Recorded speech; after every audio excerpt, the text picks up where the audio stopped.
ഏതൊരു മുസ്ലിമും ഖുർആൻ ആദ്യം ഓതി തുടങ്ങുന്നത് സൂറത്തുൽ ഫാത്തിഹയിൽ നിന്നായിരിക്കും. സൂറത്തുൽ ഫാത്തിഹ അറിയാത്ത മുസ്ലിങ്ങൾ വളരെ വിരളമാണ്. നമുക്കെല്ലാവർക്കും അത് ഓതാൻ അറിയാമെങ്കിലും അതിൻ്റെ അർത്ഥം അറിഞ്ഞ് ഓതുന്ന എത്ര പേരുണ്ട്? ഇന്ന് നമുക്കതിൻ്റെ അർത്ഥം ഒന്ന് നോക്കാം. ബിസ്മില്ലാഹി റഹ്മാനി റഹീം.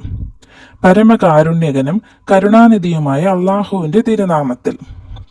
അൽഹംദുലില്ലാഹി റബ്ബിൽ ആലമീൻ. സർവസ്തുതിയും ലോകനാഥനായ അള്ളാഹുവിനാകുന്നു. അർ റഹ്മാനു റഹീം. പരമകാരുണ്യകനും കരുണാനിധിയും. മാലിക്കുൽ യൗമിദ്ദീൻ. പ്രതിഫല ദിവസത്തിന്റെ ഉടമസ്ഥൻ.